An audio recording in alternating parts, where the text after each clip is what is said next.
जो रिश्ता मेरा मुलायम सिंह यादव जी के साथ, नेताजी के साथ था, वो बड़ा अजीब रिश्ता था। वो आशिक माशूक का हो सकता है, वो लैला मजनू का हो सकता है। अब वो रिश्ता तो मुझे कहीं मिलेगा नहीं। ख़त्म कर दो गिले, आज मिलकर गले, खैर यूं ही सही, हम बुरे तुम भले। मुझे हरा तो नहीं सके, मुझे हटा दिया गया। जो कांग्रेस की नाक का बाल हुआ करते थे, बीड़ी बनाने वाली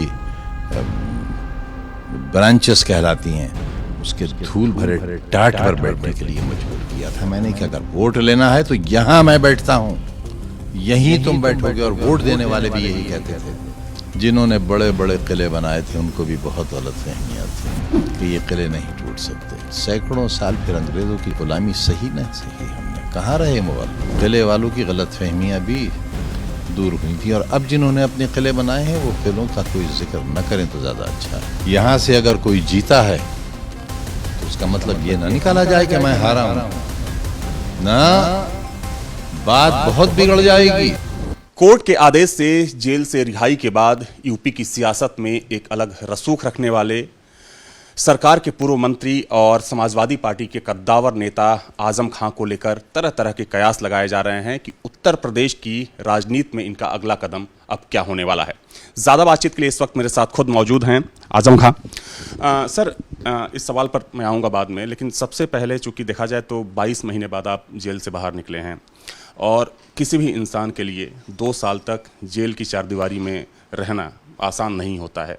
और चूंकि आप तो एक सामाजिक जीवन में रहने वाले नेता थे, लंबे वक्त तक आप विधायक रहे, मंत्री रहे सरकार में। उससे 2 महीने पहले तकरीबन 3 साल रहा था जी जी हाँ। इन्हीं मुकदमों में, और तकरीबन 2 साल, ये तो 5 साल ये रहा, इमरजेंसी में 2.25 साल रहा।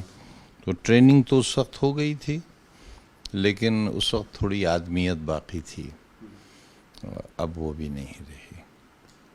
फिर भी सर एक बार मैं जानना चाहूँगा, चूँकि आपके समर्थक भी जानना चाहते हैं, लोग भी जानना चाहते हैं कि जो अभी का 22 महीने बाद जब चूँकि आप बाहर आ चुके हैं, ये कैसा रहा एक जो अनुभव होता है जेल का अनुभव। और क्या उस दौरान, चूँकि ये बातें भी सामने आ रही हैं, कुछ लोग बोलते हैं कि जो अपने बेहद खास थे वो भी शायद आपके बुरे वक्त में आपका साथ छोड़ गए। जो बुरे वक्त में साथ छोड़ जाए वो फिर अपना कहाँ रहा। मेरी पहचान गलत थी, तो मेरी पहचान की सज़ा भी मुझको ही मिली। अपने तो वो थे जो दर्द के साथी थे, वो हैं जो आपको बाहर नज़र आएंगे, वो हैं जो सीतापुर जेल से जब रामपुर तक आया हूँ तो सड़क के दोनों किनारे, गांव का शायद कोई मर्द ऐसा नहीं था जो सड़क पर न हो। और ये वो लोग थे जो कभी मुझसे नहीं मिले और शायद कभी मिलेंगे भी नहीं। ना उनका कभी मुझसे कोई काम हुआ था, ना काम होगा। उनको मेरे घर का रास्ता नहीं मिलेगा, सरकार बनी तो कोठी का रास्ता नहीं मिलेगा। लेकिन पता नहीं वो कौन सा ऐसा रिश्ता है और उनके अंदर कौन सी ऐसी मुझे लेकर यकीन दहानी है कि मैं उनका सौदा नहीं करूँगा, उन्हें धोखा नहीं दूंगा, बिकूंगा नहीं उनके लिए। और उसमें धर्म नहीं है, जात नहीं है। लेकिन क्या आपके साथ धोखा हुआ? आपको लोगों ने धोखा दिया? सॉरी नहीं साहब, वो तो दरअसल इतना डरा दिए गए लोग। अभी जो कुछ हो रहा है आप तो सब देख ही रहे हैं। लोकतंत्र में लोग दहशत ज़दा होकर जिए, फिर लोकतंत्र की ज़रूरत ही क्या है, उसका फ़ायदा ही क्या है। जब आप जेल में थे, पार्टी के लोग सर मिलने आते थे आपसे, या फिर जो पार्टी के मुखिया हैं अखिलेश यादव, उनका फ़ोन?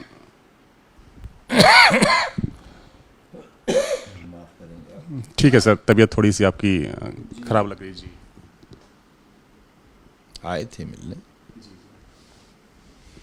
मुझे किसी के मिलने न मिलने का न तो शिकवा है, न इंतज़ार था, और न ही कोई शिकायत है। कोई भी शिकायत नहीं है। और क्यों होगी शिकायत की? कोई वजह तो होना चाहिए। मैं किसी से नाराज़ ही कहाँ हूँ। मैं तो उनसे भी नाराज़ नहीं हूँ जिन्होंने जुल्म के पहाड़ तोड़ दिए, क्योंकि मेरा अल्लाह ये कहता है कि जिसने तुम्हारे साथ गर्म पानी मंगाया, ठीक है सर। मेरा अल्लाह ये कहता है कि जिसने तुम्हारे साथ ज्यादती की है, तुम्हें पूरा हक है कि तुम उससे बदला लो और उसको सजा दो।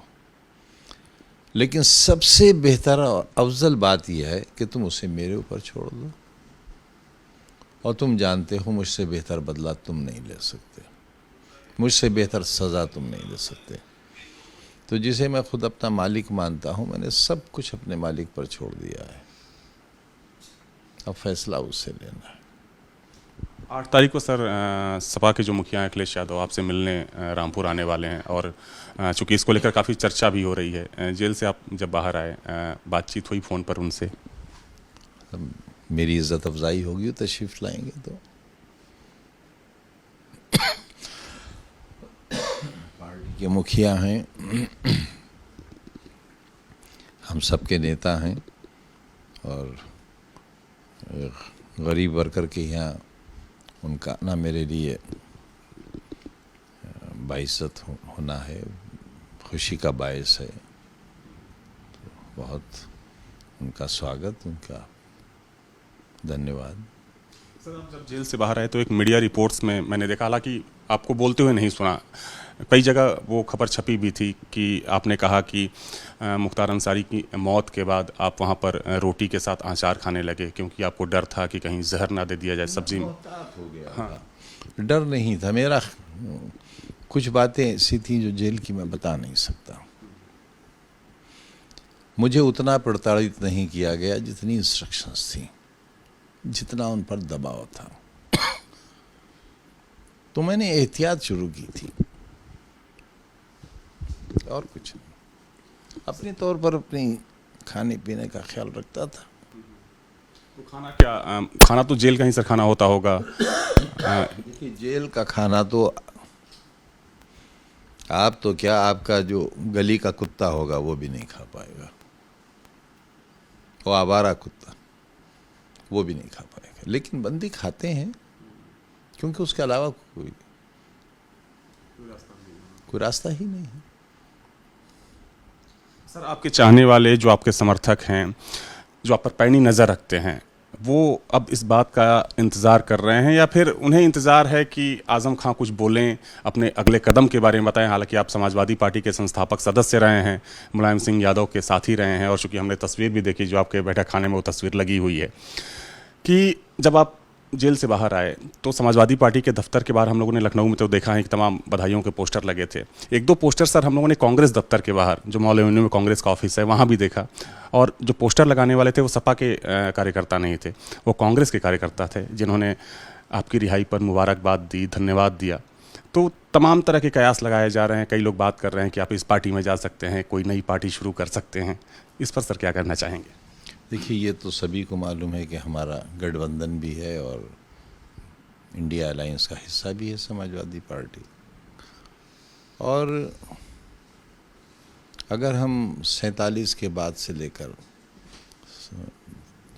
45 साल के कांग्रेस के इतिहास पर नज़र डालेंगे तो हमारी शिकायतें बहुत ज़्यादा हैं,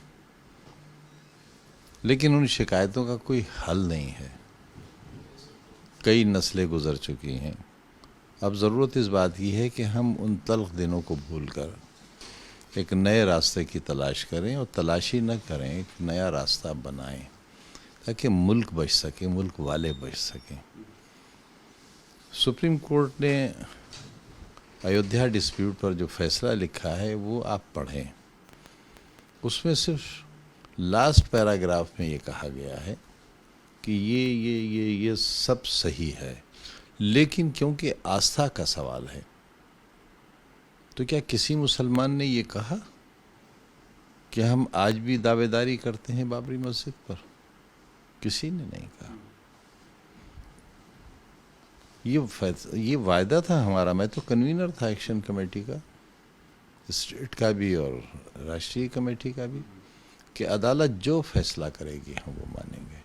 लिहाजा जो फैसला अदालत ने किया, अब उससे बड़ी तो फिर आसमान वाले की अदालत है, वहाँ तो मर के ही जाएंगे।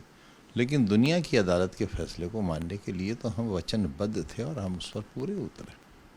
सर, आपने उस डिस्प्यूट की बात कही, उसी सवाल पर उसको थोड़ा सा आगे बढ़ाना चाहूँगा। उसके बाद अब कृष्ण जन्मभूमि को लेकर विवाद आपने सुना होगा, उसको लेकर भी पिटीशन दायर किया गया कोर्ट में। हिंदू पक्ष की एक बार फिर से वही दलील है। अगर इस बारे में आपका कमेंट जानना चाहूँ तो इस पर क्या आपकी राय हो सकती है? क्योंकि मामला खुद ही अदालत में है और अदालत ही फैसला करेगी, तो उस पर मुझे कहने का कोई हक भी नहीं है।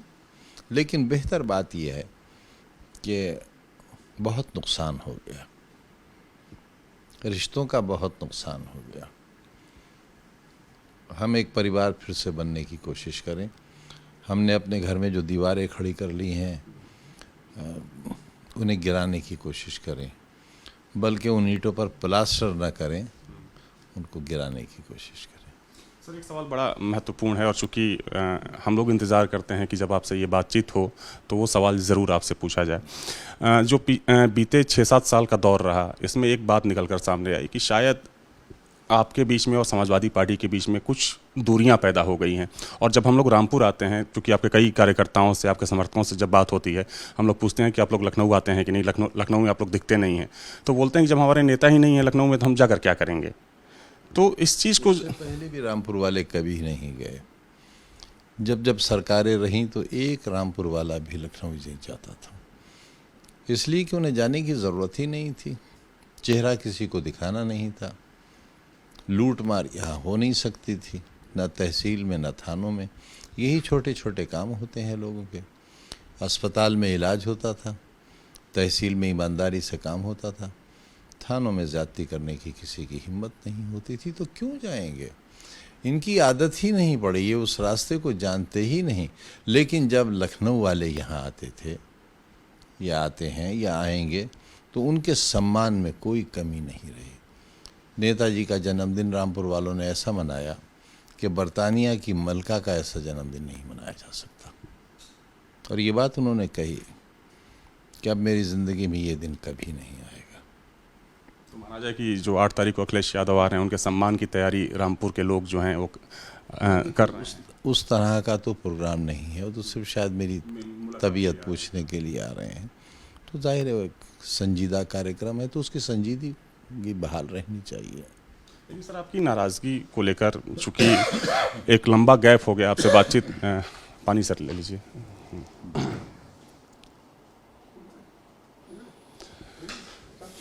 आपसे उस तरीके से सर बातचीत हो नहीं पाती है, लेकिन फिर भी जो चीज़ें चलती है, एक पत्रकार होने के नाते हम लोग हमेशा से ये सवाल पूछना चाहते थे आपसे, और आज वो सवाल पूछ रहा हूँ कि क्या वाकई में सर नाराज़गी है, मन में कोई ऐसा कुछ है कि जिस मजबूती के साथ पार्टी जो रिश्ता मेरा मुलायम सिंह यादव जी के साथ, नेताजी के साथ था, वो बड़ा अजीब रिश्ता था। वो आशिक माशूक का हो सकता है और लैला मजनू का हो सकता है। अब वो रिश्ता तो मुझे कहीं मिलेगा नहीं। ना ऐसे लोग पैदा होंगे और ना ऐसे रिश्ते कायम होंगे। जाहिर है उनकी बहुत सी सलाहियतें उनके बेटे में आई हैं, अखिलेश साहब में, लेकिन वो इंतहाई महज़ब, इंतहाई संजीदा और शरीफ आदमी हैं। मेरा बेहद अदब एहतराम करते हैं। जाहिर है मेरी उनसे वो बेतकल्लुफ़ी नहीं हो सकती जो उनके वालिद मोहतरम से थी। वो बातें मैं नहीं कर सकता जो कोई, अल्लाह न करे कोई ऐसी बात नहीं। हमारे बीच तो कभी कोई कहकहा मारने वाला हंसी मजाक भी नहीं हुआ, लेकिन जो बातें मैं उनसे कर सकता था वो जाहिर है वो नस्ल ही नहीं रही। सर, सवाल ये भी है कि जो आपके दौर की समाजवादी पार्टी हुआ करती है, जब आप लोगों ने स्थापना की इसकी, जिसके ज़रिए एक लंबी सरकार आपने चलाई, आपको लगता है कि उस माहौल में जो एक ऑरा था समाजवादी पार्टी का और जो मौजूदा समाजवादी पार्टी है, थोड़ा सा फ़र्क आप महसूस करते हैं क्या? देखिए, वो तो पूरे मुल्क में, पूरी दुनिया में माहौल बदला है। पूरी दुनिया की कदरें तब्दील हुई हैं। मेरिट्स वो नहीं रहे, डीमेरिट्स वो नहीं रहे। हिंदुस्तान भी बदला है, उत्तर प्रदेश भी हिंदुस्तान का हिस्सा है तो वहाँ भी बदला है। काम करने के तरीक़े बदले हैं। सन 77 में जब हमने पहला चुनाव लड़ा तो ये टीवी नहीं था उस वक्त, मोबाइल नहीं था, ऐसी घड़ियां नहीं थी, प्रिंटिंग मशीनें नहीं थी। वो एक टिन की प्लेट होती थी जिसमें कटा होता था, जिसे स्टेंसिल कहा जाता था। एक डब्बे में काला रंग होता था, ब्रश होता था, दीवारों पर स्टेंसिल से छाप दिया जाता था। साइकिलों से वर्कर जाते थे और मालूमात की इतनी कमी थी, मैं क्योंकि छात्र जीवन से सीधा सियासत में आ गया था, कि मुझे ये नहीं मालूम था कि मेरी कॉन्स्टिट्यूंसी कितनी बड़ी है। मैं इतना नादान था। शहर का कैंडिडेट था, तो ये जो दरवाज़ा बना है इस दरवाजे से आगे नहीं बढ़ा, जबकि 40% वोट इस दरवाजे के पार रहता है। तो मालूमात का इतना अभाव था उस वक्त। तो कहाँ वो ज़माने, कहाँ ये ज़माने। दुनिया बदल गई। निकले जो मैं कदे से तो दुनिया बदल गई। 10 बार के मेरे ख्याल से आप विधायक रहे हैं, यहाँ से 10 बार के विधायक रहे हैं, यहीं से लोकसभा राज्यसभा में भी रहे। इतिहास के एक लोग चुने जाते हैं, लेकिन कॉन्स्टिट्यूंसी बदल कर वोट देने वालों का दिल भर जाता है, ऊब जाते हैं। लेकिन आज भी अगर आप इस खादिम के साथ चलें और मैं आपकी गाड़ी से नीचे उतर कर खड़ा हो जाऊं तो फिर रास्ता रुक जाएगा। तो मैं 11 बार एक ही कॉन्स्टिट्यूंसी से चुना गया, विधानसभा में भी और लोकसभा में भी। ये रिकॉर्ड अभी तक किसी का नहीं है। उसी रिकॉर्ड को तोड़ना था। मुझे हरा तो नहीं सके, मुझे हटा दिया गया। आप बाई इलेक्शन की बात कर रहे हैं, जो विधानसभा का बाई इलेक्शन, उसके अलावा भी यही वजह है कि आपको यहाँ का और बाई इलेक्शन क्यों हुआ? मेरी मेंबरशिप ख़त्म करके। क्योंकि उस बाई इलेक्शन को हम लोगों ने कवर भी किया था, इसलिए मुझे याद है। ना, कवर नहीं किया था। अगर आप वो कवर करते तो मुल्क में इनकलाब आ गया होता। सर मैंने कवर किया था और मुझे याद है कि उस दिन इसी कमरे में अब्दुल्ला आजम जो आपके बेटे हैं उनको उस दिन मैंने लाइव कवर तो वो था जब दरोगा तमंचा लेकर लोगों को दौड़ा रहा था। कवर तो वो था कि लोगों के घरों में ताले डाल दिए गए थे। कवर तो वो था कि गली के नाकों पर पुलिस खड़ी हो गई थी। वो कहाँ किसी ने कवर किया? सर उस दिन हम लोग थे यहाँ पे, और चूंकि जितनी कोशिश हम लोगों ने की थे आपके मालिक कब करने देते आपको? ठीक है सर, मैं एक बार फिर से उसी सवाल पर आता हूँ। चूंकि तो अगर हो गया होता तो ना अयोध्या वाला हादसा होता, ना बिलारी होता, कुछ भी नहीं होता, ना बाई इलेक्शन में ये सीटें हारी जाती। यहाँ तो जो कुछ हुआ है, अगर उसकी फिल्म बनाकर मुल्क वालों को दिखाई जाए तो लोग शर्मिंदगी से अपना सर नहीं उठाएंगे। जब 80-80 साल की बूढ़ी औरतों को लठियों से मारा गया था। 100 से ज़्यादा सर मुकदमे हुए आपके ऊपर, आपके बेटे के ऊपर। 113-14 वहाँ पर हैं, उनको कब्र से कैसे निकाल कर लाऊंगा? बुजुर्ग बहन पर हैं जो प्रिंसिपल से रिटायर हुई, सुपरिंटेंडिंग इंजीनियर से रिटायर्ड भाई, उन पर, मेरे इंजीनियर बच्चे पर कुछ नहीं, कुछ नहीं। तो क्या माना जाए कि सभी आरोप झूठे हैं? कोई एक बता दीजिए आरोपों का मालूम है आपको? आरोप क्या है हम पर? सर आप पे आरोप जितना हम लोगों को पता है, जितना हम लोग ने कवर किया, पढ़ा लिखा, मुर्गी चोरी तक का एक आरोप। मुर्गी डकैती, चोरी में 3 साल की सज़ा होती है ज़्यादा से ज़्यादा। डकैती में उम्र कैद भी हो सकती है, लेकिन कुछ धाराएं ऐसी हैं डकैती में जिसमें 10 साल की सज़ा होती है। तो मुझे हर मुकदमे में सज़ा मैक्सिमम ही हुई है। एक मुकदमे में का फैसला आया था जब मैं जेल में था, उसमें 3 धाराएं थीं। एक धारा में 2 साल की, एक धारा में 7 साल की, एक धारा में 10 साल की। इस तरह 19 साल की सज़ा सिर्फ एक मुकदमे में है। इस तरह आप मल्टीप्लाई कर लीजिए 114 मुकदमों में कितने साल की सज़ा होगी, कितने जीवन मांग कर लाना पड़ेंगे मुझे? कुछ नहीं। यूनिवर्सिटी को लेकर भी सर मुकदमा हुआ कि ज़मीनें आपने हथिया ली या फिर उस पर कब्जा किया गया। जी, 4.25 बीघा ज़मीन, उसके लिए मैं भूमाफिया कहलाया गया। और ये 4.25 बीघा ज़मीन 27 किसानों की थी। उनकी पुश्तैनी ज़मीन थी, किसी की 10 मीटर, किसी की 5 मीटर। तो मैंने कहा कि भाई इसका पैसा ले लो। उन्होंने कहा साहब नहीं ले सकते। मैंने कहा ज़मीन पर कब्ज़ा ले लो। उनका पता ही नहीं कहाँ है, हमें ही नहीं मालूम कहाँ है। फिर मैंने कहा पैसा ले लो, तो उन्होंने कहा मार डालेंगे अधिकारी हमें, हम पैसा नहीं ले सकते। जिस दिन आप जेल से बाहर आए, शिवपाल यादव से पूछा गया कि आजम खां सपा छोड़कर दूसरी पार्टी में जा रहे हैं। उन्होंने एक शब्द कहा कि वो किसी और पार्टी में जा ही नहीं सकते क्योंकि समाजवादी पार्टी की स्थापना उन्होंने की। उनके इस कथन को, इस वाक्य को किस तरीके से आप देखते हैं?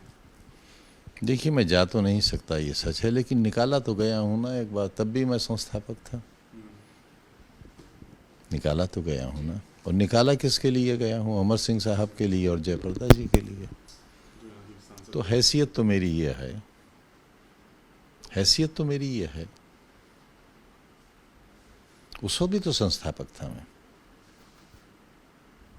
ये हैसियत है मेरी। मतलब अंदर टीस है कहीं ना कहीं दिल में? नहीं है, एक सच्चाई है, इतिहास है जो आपको, जब आपने, देखिए, आधा सच तो झूठ से भी बुरा होता है ना। आपने क्योंकि आधी बात कही, मैंने बात पूरी कर दी, कोई शिकायत नहीं है। मुझे बहुत सम्मान मिला, नेताजी ले कर गए। उसके बाद जिस तरह मैं निकाला गया था उसी तरह अमर सिंह साहब और जयप्रदा जी को भी निकाला गया। एक सर, अब आखिरी सवाल है। योगी आदित्यनाथ मुख्यमंत्री हैं उत्तर प्रदेश के। बतौर मुख्यमंत्री जो उनका कार्यकाल रहा अभी 8.5 साल का करीब करीब, किस तरीके से देखते हैं इस कार्यकाल को और योगी आदित्यनाथ के व्यक्तित्व को?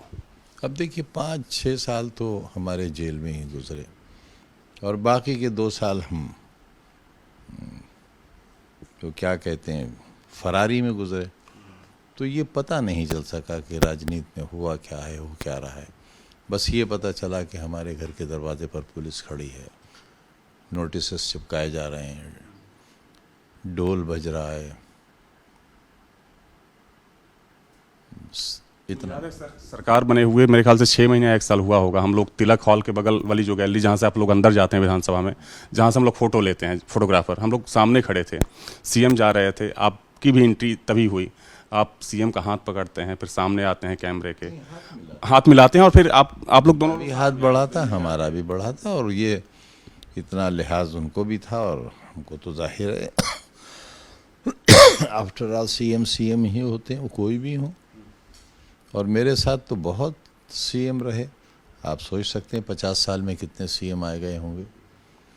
वीर बहादुर सिंह भी थे, और वो जो देश के प्रधानमंत्री बने वो विश्वनाथ प्रताप सिंह भी थे, और एक और थे जो जूते बहुत अच्छे पहनते थे और सफारी सूट बहुत अच्छा पहनते थे। मैंने हाउस में कहा भी था कि हम तो आपसे डिज़ाइन लेते हैं। कम से कम यूपी विधानसभा को आप? कल्याण सिंह भी थे, 8-10 मुख्यमंत्री रहे, लेकिन बस इतना रहा कि हाउस में बहुत तलखी रहती थी। और आप जानते हैं, जब मैं बोलता था तो सुई अगर गिर जाए तो उसकी भी आवाज़ आती थी। लोग इंतजार करते थे कि आप बोलें कब। मायावती जी भी थी। मिस करते हैं सर यूपी विधानसभा? जब बाहर निकलते थे तो ये लोग हमारे हाथ में हाथ डाल लेते थे, और हम अपनी जेब में किसी के काम की पर्ची रखते थे और पर्ची थमा देते थे, उन्हें काम हो जाता था। तो जो भी कड़वाहट होती थी वो उस दरो दीवार के अंदर होती थी, लेकिन जब बाहर आते थे। सर, एक आखिरी सवाल के साथ मैं इस इंटरव्यू को खत्म करना चाहूँगा। हालिया एक विवाद चल रहा है, उसके बारे में आपने पढ़ा सुना होगा, देखा भी होगा। उसको लेकर बगल के ज़िले बरेली में एक बड़ा विवाद भी हुआ। एक जाने माने मौलाना है वहाँ के, तौकीर रजा, वो जेल भी चले गए। आई लव मोहम्मद को लेकर, चूँकि एक धार्मिक विषय है, एक कैंपेन चलाया गया, एक स्लोगन के जरिए अलग अलग जगहों पर रैलियां निकाली गई। उसको लेकर बगल के ज़िले बरेली में हिंसा हुई और इस हिंसा में 70 से ज़्यादा लोग अब तक गिरफ्तार हुए हैं। कल वहाँ पर बुलडोजर की भी कार्रवाई की गई। जो आरोपी हैं, कहा गया कि उन्होंने पत्थरबाजी की, और चूंकि वैसे कुछ विजुअल्स आए, उस दिन लाठीचार्ज भी हुआ। इस पूरे प्रकरण को सर किस तरीके से देखते हैं और क्या कहना चाहेंगे? देखिए, इसकी बहुत तफसील में तो मैं नहीं जाऊँगा। वजह यह है कि मैं आलिम नहीं हूँ, लेकिन सहनशीलता बहुत कम हो गई है हमें, उसे बढ़ाने की ज़रूरत है। ये हमारे घरेलू विवाद हैं, ये तो सब बुलाकर बात कर लेते हैं, बिठाकर बात हो सकती थी, अब भी हो सकती है। दिलों को जोड़ने की ज़रूरत है, बड़ी नाजुक शय है दिल। और आपको मालूम होना चाहिए दिल के अंदर भी दिमाग होता है। नई लेटेस्ट रिसर्च है, दिल के अंदर भी ब्रेन होता है। वो कहते हैं ना कि भाई दिल बहुत घबरा रहा है, मेरे दिल ने ये फैसला किया है। तो अब तक साइंस ये कहती थी कि दिल कोई चीज़ नहीं है, ब्रेन जब उसको मैसेज पहुंचाता है तब दिल काम करता है। नहीं, दिल के अंदर भी एक ब्रेन है। इस एहसास को वही ब्रेन बताता है, तब ब्रेन तक जाता है मैसेज। तो दिल में अगर दिमाग रख लेंगे हम, सब मसले हल हो जाएंगे। कौन सी बात है। सैकड़ों हजारों साल का इतिहास हमारा सिवई और गुजिया का है। खत्म कर दो गिले आज मिलकर गले, खैर यूं ही सही हम बुरे तुम भले। बहुत बहुत शुक्रिया सर हमसे इस बातचीत के लिए, और आपने काफ़ी विस्तार से बातचीत की। आपने उन अनुभवों को भी साझा किया जिन अनुभवों को आपने जिया वहाँ पर। तो मेरे साथ थे आज़म खां, जो इस प्रदेश के पूर्व मंत्री रह चुके हैं, और देखा जाए तो इनकी एक ख़ास तरह की सियासत अलग रही है और उस सियासत को लोग बहुत करीब से जानते हैं। हालांकि अब आज़म खां को लेकर तरह तरह के कयास लगाए जा रहे हैं। हालांकि समाजवादी पार्टी के सदस्य हैं, संस्थापक सदस्य हैं, और रामपुर में कभी बहुत ज़्यादा रुतबा रहा करता था। हालांकि आज भी है। बाई इलेक्शन के बाद सर, बाई इलेक्शन के बाद कुछ लोगों ने पहले कह दिया है, पहले दिन कोई किसी गलतफहमी में न रहे। यहाँ से अगर कोई जीता है तो उसका मतलब ये ना निकाला जाए कि मैं हारा हूँ ना, बात बहुत बिगड़ जाएगी। कोई किसी खुशफहमी और गलतफहमी में ना रहे। यहाँ कोई और भी जीती थी कभी, इसलिए कि मैंने उनको हराना नहीं चाहा था, और वक्त आया तो हराया भी मैं नहीं था उन्हें, और 2.5 लाख वोट से हराया था। तो कोई अपनी जीत को ये ना समझे कि वो मेरी हार है। इस शब्द का सर मैंने इसलिए इस्तेमाल किया क्योंकि जिस दिन रिजल्ट आया उस दिन हम लोग यहाँ पर थे। बीजेपी के नेताओं ने ये कहा कि ये किला हमने ढहा दिया है, आज़म खां का जो किला होता था ये किला नहीं रह गया, इसको हमने ध्वस्त कर दिया। इसलिए इस शब्द का इस्तेमाल किया मैंने। जिन्होंने बड़े बड़े किले बनाए थे उनको भी बहुत गलतफहमियाँ थीं कि ये किले नहीं टूट सकते। सैकड़ों साल फिर अंग्रेज़ों की ग़ुलामी सही न सही हमने। कहाँ रहे मुग़ल, कहाँ रहे। किले वालों की गलतफहमियाँ भी दूर हुई थी, और अब जिन्होंने अपने किले बनाए हैं वो किलों का कोई जिक्र न करें तो ज़्यादा अच्छा है। Thank you sir. यहाँ के किलों की गलतफहमी किसी ने दूर नहीं की, हमने दूर की थी। यहाँ की राजशाही को हमने लोकशाही में तब्दील किया था, वो हम थे। यहाँ तो ये आलम था कि मेंबर पार्लियामेंट खुली जीप में अपनी खाली सिगरेट की डिबिया फेंकता हुआ जाता था तो लोग झपट पड़ते थे सड़क पर, और टुकड़े हाथ आते थे, सिगरेट पिया करते थे, और वो जाकर अपनी माँ को, अपनी बीवी को, अपने बाप को, अपने बच्चों को ये दिखाता था कि आज मियाँ सिगरेट की डिबिया फेंकते हुए गए थे, ये टुकड़ा मेरे हिस्से में आया है। उन्हीं नवाबों को जो कांग्रेस की नाक का बाल हुआ करते थे, बीड़ी बनाने वाली ब्रांचेस कहलाती हैं, उसके धूल भरे टाट पर बैठने के लिए मजबूर किया था मैंने कि अगर वोट लेना है तो यहाँ मैं बैठता हूँ, यहीं तुम बैठोगे। और वोट देने वाले भी यही कहते थे कि आज़म भाई यहाँ बैठते हैं, अगर आपको वोट चाहिए तो आप भी यहाँ बैठो। कहाँ है आज वो महल? उन महलों को तो मैंने लोकतंत्र के धारा में बदला है। किसकी हिम्मत थी? लेकिन वो बहुत कुछ बुरा होने के बाद भी उतना नहीं बुरा था जितना आज बुरा है।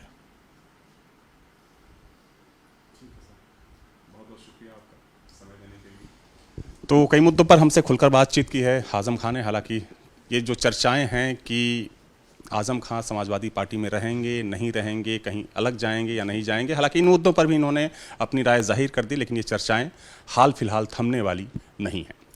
वीडियो जर्नलिस्ट सूफी खान के साथ अविनाश सिंह, न्यूज नेशन, रामपुर। जहां भक्ति है हर शब्द में, कथाओं में छिपे हैं दिव्य रहस्य, और ज्योतिष देता है जीवन को दिशा। धर्म से जुड़ी हर बातों को जानने के लिए हमारे चैनल प्रस्तुति को सब्सक्राइब करें। चैनल पर जाने के लिए इस लिंक पर क्लिक करें।